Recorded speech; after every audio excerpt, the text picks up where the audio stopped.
What's up, guys? Welcome to Flex Friday this week. Andy's back. He's in the Cheesehead Dome up in his house. Andy is a Packer fan, if you guys couldn't tell by his picks and by his background. But Andy, great to see you on this Friday, my man.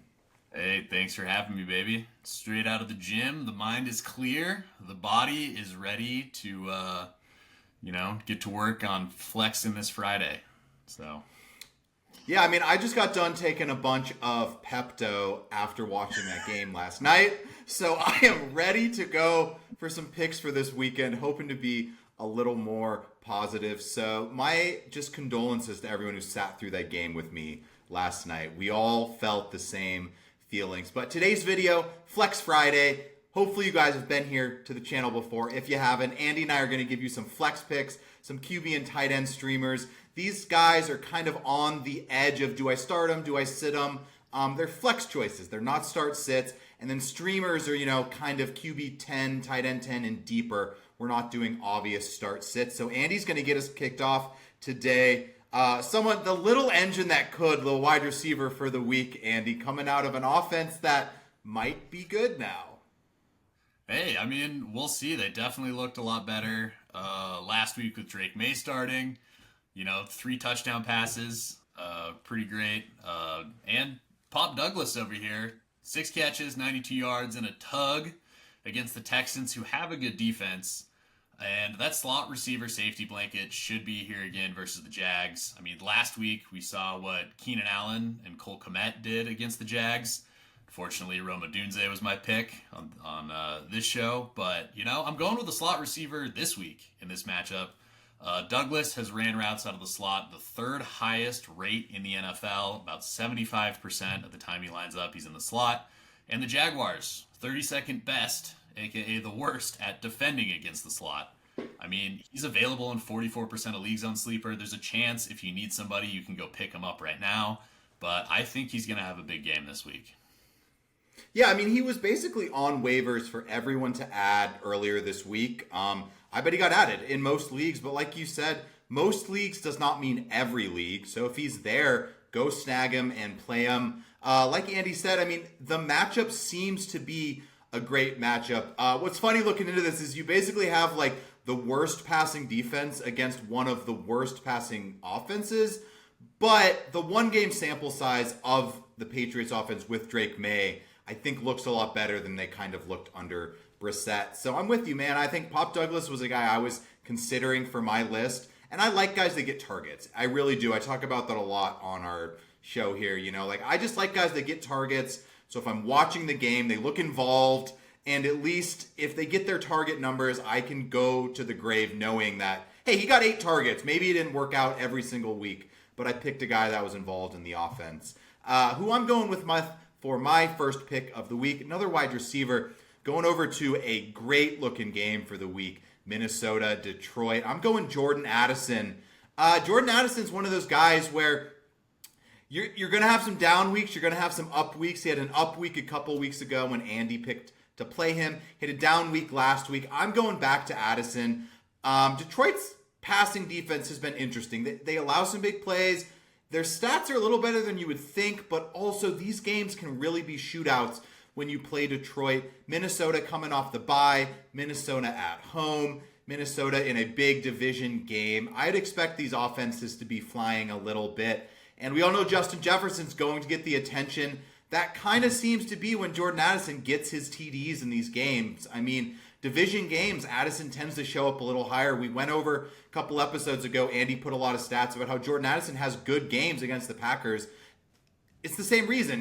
These division foes, they know to take on and how to take Justin Jefferson on. They forget about Addison one-on-one, and he can break some big plays for the Vikings. Yeah, and the Lions have not been great against wide receiver twos. One of the reasons why I liked Tolbert last week, who ultimately didn't really get it done.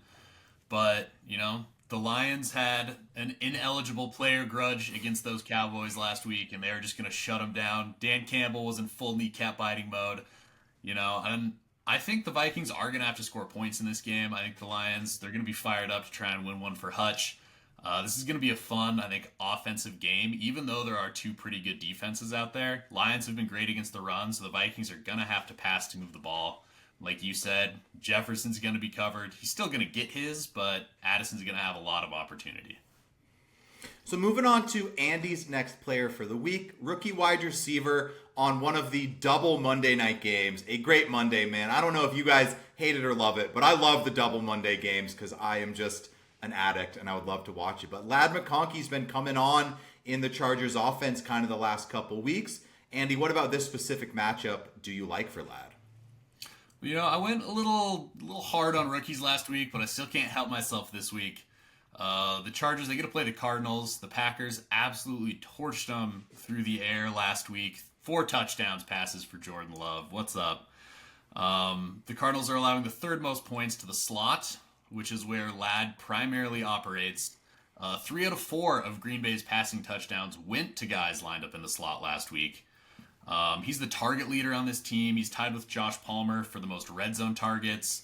Herbert's one more week removed from hurting his knee. He looks to be better.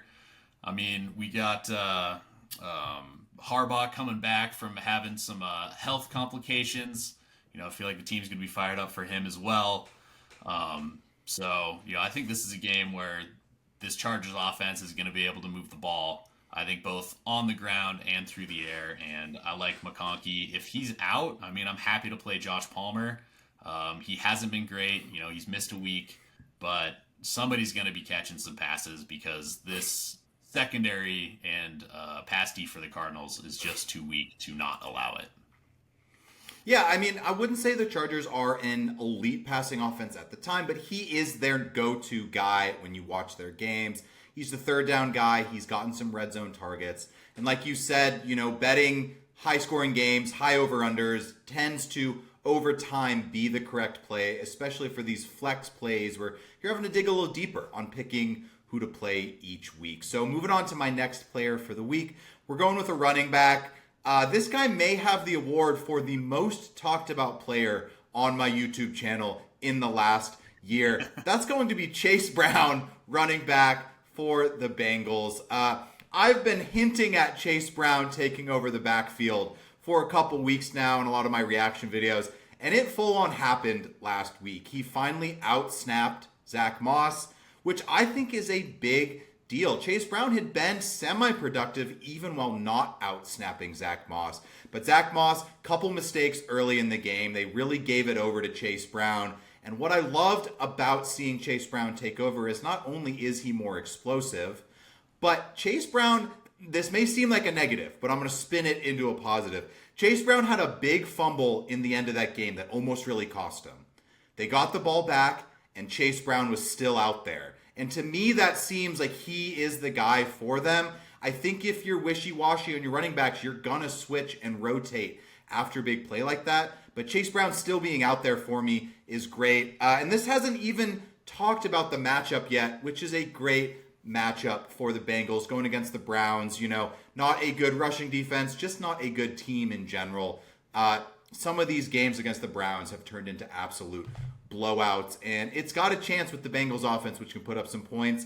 Chase Brown scored at least 1 TD each of the last 3 games. Browns have allowed 8 rushing touchdowns, which is 3rd most in the NFL. So I think it sets up for a big Chase Brown week this week against Cleveland. Yeah. Cincy 20th run DVOA. This is not, or Cleveland has the 20th rush D DVOA. It's not the same stingy defense that it has been. I think part of that is because their offense is so inept. It's tough to be out there and sweet, you got a 3 and out, and then your offense gives up a 3 and out. Like, you can only do that so many times in a game watching Deshaun Watson play football. I know Burrow is 1-5 against the Browns. He is super fired up for this game. So I think the Bengals are going to start hot, and to close out this game, I think we're going to see a lot of Chase Brown. Probably still a little bit of Zach Moss, but definitely like him in this matchup. Yeah, I don't think Zach Moss is going away for sure, but I do think the split has turned. Moving on to Andy's last guy of the week. He's got a kind of a split choice. He's going to talk about 2 players. So Andy, kick us off with Trey Sermon, and then feel free to go into your last guy. That's just someone who we all should be playing at this point. Yeah, we dig a little deeper here on Flex Friday. Guys who maybe they're on waivers, maybe they haven't been performing as well, but it's like, okay, you can feel good about playing them this week. Trey Sermon definitely fits that category. I think he's available in, it's like 70% of leagues. No Jonathan Taylor again. And really last week, nobody benefited from Jonathan Taylor being out. Trey Sermon got banged up. Goodson filled in some, looked decent on the ground. So I'm still going to monitor Sermon. Sounds like he's practicing. Think he's going to play. He is the guy that I would start. But, I'm starting him personally in a 14-team league. The Dolphins coming off a bye, but they have the 31st rush defensive DVOA, allowing the third most points to the running back per game. So this is a phenomenal matchup for running backs. Plus, sounds like we're getting Anthony Richardson back, and I think the threat of him running is going to open up more lanes for the running backs because nobody was keying in on Joe Flacco when they were handing the ball off. But now with the read option happening,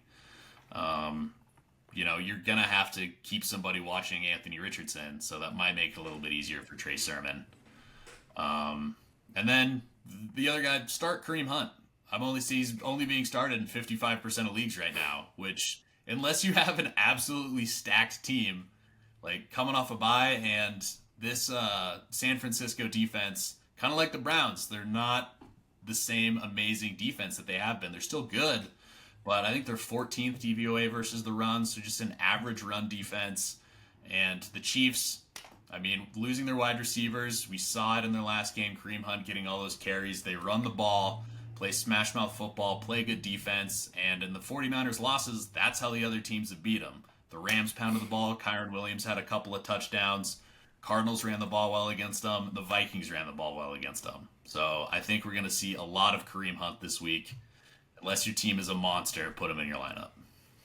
Yeah, you don't want to mess with Patrick Mahomes when he is the underdog, dude. The dude is one of the best underdogs we've ever seen, and he's rarely the underdog, so that really says something. Moving into my last guy for the week, another running back, our boy Tank Cartavius Bigsby, big name, big player. Tank Bigsby, though, he's been sneaky good this year so far. I've kind of been down on ETN just watching their games. I do think he's a little banged up. The Jags have been rough. But Bigsby's basically going to be getting the start this week against a Patriots defense that's been pretty bad so far. They really don't scare you at all. A couple fun Tank Bigsby stats. Now, keep in mind, I don't necessarily think that all yards per carry stats and all those are the most telling, but Tank Bigsby leads the NFL in yards per carry. All running backs that have more than 20 carries, 7.2 yards. Patriots have allowed over 131 rushing yards over expected to running backs, third most in the NFL.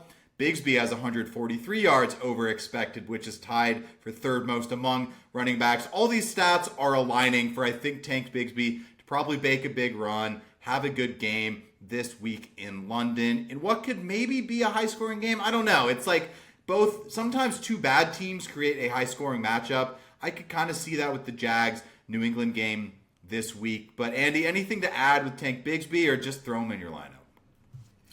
I like everything that you said there. I also like the fact that the Jags have been in London for a full week. They kind of shit the bed against the Bears last week, but they've been there for a whole week. They should be acclimated. The Patriots are coming over late. Call me a little crazy. I am taking the Jaguars in my survivor pool this week. So if that is going to come true, that means Tank Bigsby is going to have a big game. So I'm in on him for all the reasons that you said. And, this Jaguars offense hasn't been good, but the Patriots defense has been worse.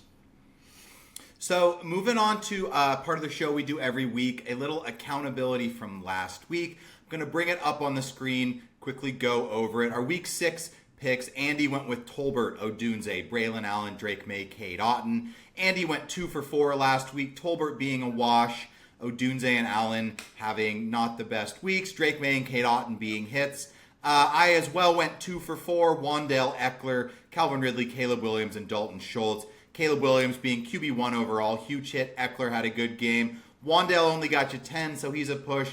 And then Ridley and Schultz didn't get it done. But moving on to our hit rates for the year, 19 for 25 over for me, 17 for 24 and Andy. So, we're getting you over 75% right with some of these picks. And like we go over a lot, we are digging deep for our picks. We're not skimming off the top. But moving into the second half of the show, our quarterback and tight end streamers. Andy's going to get us kicked off with his quarterback streamer for week 7.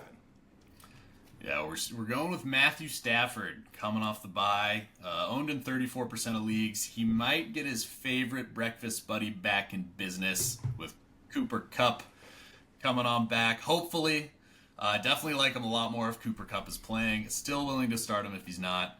But I mean, the Rams 1-4 back against the wall. Sean McVay coming off of a bye, playing a non-conference opponent, playing at home in LA.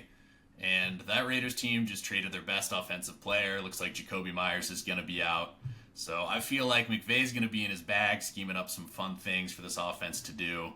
Also, Rams potentially getting one of their starting tackles back who's been out for a while, which this offensive line has been terrible. It's one of the reasons why they've struggled. Not just the wide receivers going out, but the protection has been bad. If that's a little bit better, especially if Max Crosby may or may not be playing, I think this offense can move the football.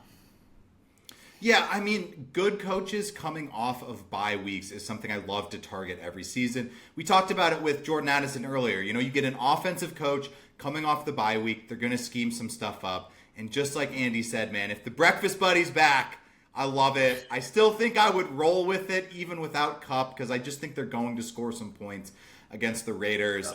But take those overs on Brock Bowers as well, man. They ain't got no one to throw to there in Las Vegas. But moving on to my streamer for the week, we're going with the Pop Douglas stack. We're going Drake May. Andy took Drake May last week. I'm snagging him this week. I see this game against Jacksonville playing out in one of two ways. They either both score and the Patriots look good, or Jacksonville goes out ahead and then the Patriots have to catch up. And both of those, to me, seem to be something that Drake May is going to have to throw the ball. I don't think he's going to play some perfect game by any means, but I could see him having kind of one of those 2 touchdown, 2 interception, 250 yards, something like that, and be a good streamer for your team. You know, this isn't a Caleb Williams pick like last week. I'm trying to go a little deeper like Andy did with May last week, but these are positions we're in, especially if you're in super flex leagues. A lot of the stuff for these streamers is going to be like that. Andy, do we need to talk any more about the New England-Jacksonville game? I think we've spent enough time on it, but if you got any last stats, hit us with them. I think just something for Drake May is, you know, they played the Texans last week, who have gotten pressure on 43% of passing plays, which is first in the league. The Jags, 26%, which is 30th. So he should have more time in the pocket, which is great for a rookie quarterback. He didn't run a whole lot last week, which kind of surprised me, but when you're getting pressure all the time, you know, we're scrambling for your life, where I think he might be able to get a few more rushing yards on the ground again. Still hit his over last week, but he can get it done there too. Sneaky athlete. So moving on to Andy's tight end for the week. How about Dak Prescott's old breakfast buddy, Dalton Schultz, now on the Texans, obviously. Andy, what about Schultz do you like this week, or is this just a straight-up redemption arc for my Schultz pick from last week? You know, it's a little bit of both. You know, your guy last week, he had 8 targets, 4 catches. So, I mean, 8 targets, that is the right process, just not the result that we wanted. They're going to play the Packers in Lambeau. This is going to be a super fun game. I think it's going to be a lot more competitive. I don't think either team is going to, you know, be up 20 points in the second half. And as a Packer fan, what's kind of crazy is Green Bay's run defense is actually decent this year. So it might be a little tougher for the Texans to run the ball. But the Packers have really struggled against the tight end, 23rd DVOA against the tight end, and allowing the 3rd most fantasy points to the position. You know, I like your guy who you're going to talk about in a sec a little bit more, but I think if you're streaming, I think Dalton Schultz is going to bounce back this week. And, you know, if you get 8 targets to the tight end, it's all you can hope for. You just have to hope that he comes down with it on the other end or the passes are there. And I think he's going to have the same opportunity this week. Yeah, and this could be a high-scoring game. I mean, Houston, Green Bay, it could be one of those ones that turns into kind of a shootout if these defenses let up and are kept on the field a lot by both the offenses. But going off what Andy said, my pick for the week is going to be David Njoku going up against Cincinnati for the Browns. Cincinnati bottom 3 defense, you know, bottom 3rd defense against the tight ends. They've let up some big games, and Njoku is just the last man kind of standing in that offense right now for the receiving core for the Browns. Obviously, after they traded Amari Cooper, I'm not threatened by Jerry Jeudy. I'm not threatened by Elijah Moore. It's exciting that Nick Chubb's coming back. We'll see what happens, but I'd expect Njoku's target numbers to go up a little bit, his target share to increase a little bit. And when you're an athlete and that big, you always have a chance to score. And Njoku is sneaky good after the catch, so let's see if Watson can do anything. I don't want to trust Watson, but, it's there for Njoku. The opportunity for a nice little game is there. Yeah, I agree. That's pretty much nothing more to say. I would love to be starting Njoku. Tried to pick him up in a league, got outbid. Kind of bummed about it, but hey, we move on. Still got Dalton Schultz, so let's go. Yeah, still got Dalton Schultz. I'm going to add one note before we wrap up the show, and this is just actually about tight ends. Check your league for Evan Ingram, man. If Evan Ingram is on the waiver wire, I was able to add him this week. I think some people dropped him because he got hurt. But just check it. If you're looking for a tight end, just a little tight end note. For all you know, Evan Ingram might be sitting out there. But Andy, thanks for joining us for Flex Friday this week, my man. Thanks for having me. And we will catch you guys next week for Flex Friday. Let's root for these picks. Make sure to throw a little parlay with some of our guys. Andy and I do a little Flex Friday parlays as well. It's fun to root for. So if you're trying to tail us, keep it a low number. But, we do think these are good plays. But we appreciate you guys, and we'll catch you next week.